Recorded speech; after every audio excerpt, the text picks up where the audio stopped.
Alors la grille d'honneur, en fait la première grille du château, elle naît à cet emplacement en fait un petit peu tardivement, à la fin des années 1670, à la fin des travaux de Louis le Vau, quand l'avant-cour est construite, que la place d'Armes est redessinée.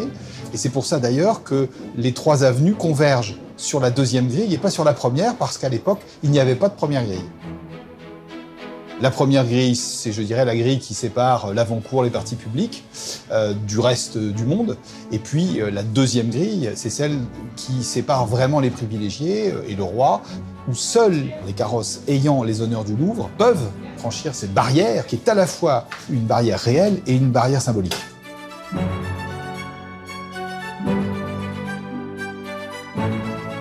La première grille du château, elle va prendre cette forme architecturale et esthétique avec l'intervention de Jules Hardouin Mansart, et en particulier lorsqu'on commande les groupes sculptés qui sont de part et d'autre, qui représentent la victoire sur l'Espagne et la victoire sur l'Empire, qui sont dus à Tuby et à Girardon.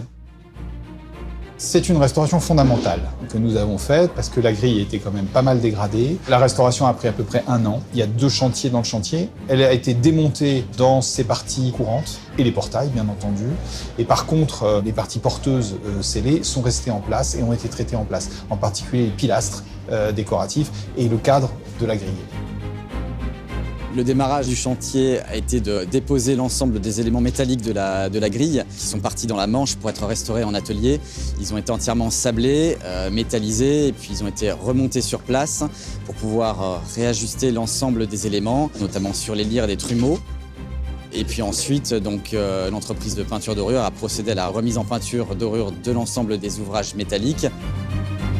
La grille d'honneur fait partie d'une symbolique qui s'attache à tous les gens qui entraient dans le château et qui glorifie la monarchie et Louis XIV en particulier.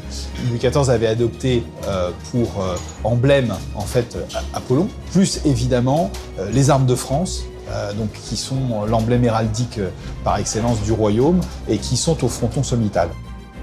Les armes de France sont encadrées de cornes d'abondance et elles sont également sommées de la couronne royale. Et l'héraldique se porte aussi sur les 2 colliers de l'ordre de Saint-Michel et de l'ordre du Saint-Esprit, qui sont les 2 grands ordres, en fait, nobles de la monarchie française. Les parties courantes de la grille, ce sont des piques, parce que c'est un peu martial.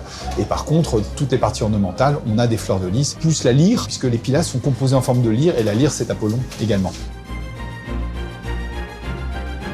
Les premiers jours où on retrouve la bichromie de la grille, peinture dorure, c'était vraiment le premier jour de la fin du chantier, où on voit vers quoi on tend, avec déjà les premiers jeux de lumière, quand le soleil se lève le matin, et ça permet vraiment de redonner vie en fait à la grille. Puis évidemment, la dorure permet de faire varier totalement la couleur de la grille en fonction de l'heure du jour et de la luminosité. Tout ça fait partie d'une grande scénographie. Autant la grille royale est dorée en plein, autant la première grille, ici, en fait, est à la fois peinte et dorée. Donc on a une progression en majesté.